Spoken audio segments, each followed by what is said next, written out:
time we opened JUMP, which is over 5 years now, I've been the director of surgical simulation at JUMP, and I'm here to discuss this year's winner of the Pearl Award, my very good friend, John Vozenilek. I met John in the winter of 2009. The architects that were helping us build the building were driving around to different places, showing me buildings they wanted me to see to get ideas, auditoriums, and they said to me, let me take you by Northwestern. They have a small simulation center, and I just want you to get an idea of some of the different venues they put into their sim centers. It's not that big, but they did some good stuff. So we went by. I thought we'd be there about a half an hour. We were there for 4 hours. And I spent that whole time with John.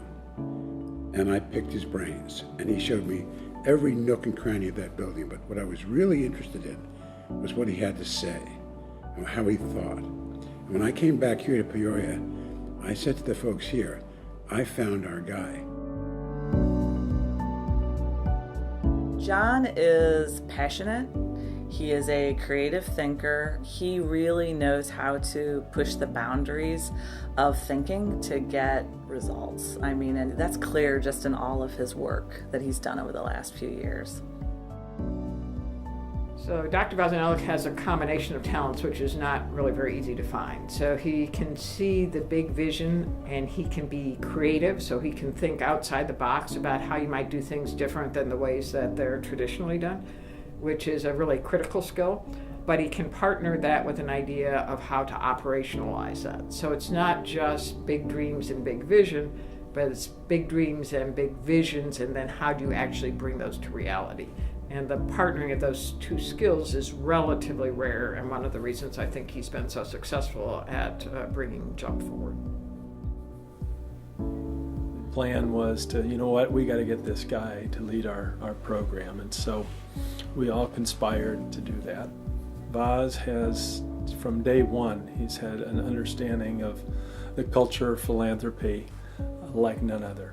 It's been a natural thing for him to do. He's such a compassionate person. He understands the motivation of our donors and our patients, and is able to speak to those and speak so eloquently.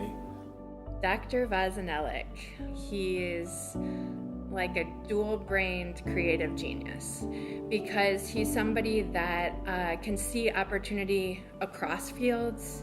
He can build bridges between them, and it's not very often that you see that type of individual.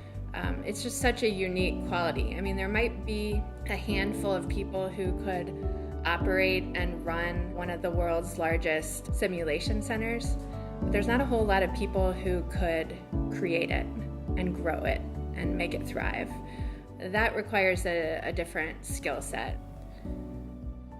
How would I describe Voz? He's the guy that gets things done. He gives you an opportunity to go out and do something, and if you do well with it, he'll find more resources for you. And at the core of everything he does, he gets things done by identifying those that are willing to put in the work and get things done, and ensuring that the resources are there available for them. And it is a rare talent to be able to do that efficiently and effectively. And I've learned a lot by seeing how he does all of that. I think he is very passionate about improving healthcare. I think he's passionate about the Sisters' mission, and I think the work that he's doing is bringing those together. I mean, he's really able to be a translator in terms of the mission of this organization and how we serve patients differently. He's pretty humble. I think he'll be honored, and I think he'll be surprised. Well, in reality, Voz is, there's a humbleness about him, and I think he'll be surprised. I think he'll be excited. He also is pretty self-aware, so I would say he would think he deserved it, and I like that about him. He admires Dr. Pearl so much, and I think they've worked together to innovate for a really long time. Voz has had a tremendous impact, I think, on this community and on the many people that he's worked with. And I hope that this recognition brings him joy, but also motivates him to continue on the path that he's already on. We couldn't be prouder of this building, but it's the people. And John is the leader of the people. John's extraordinary.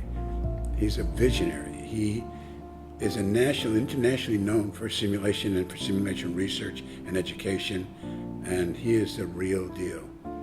And I'm proud to say he's my friend.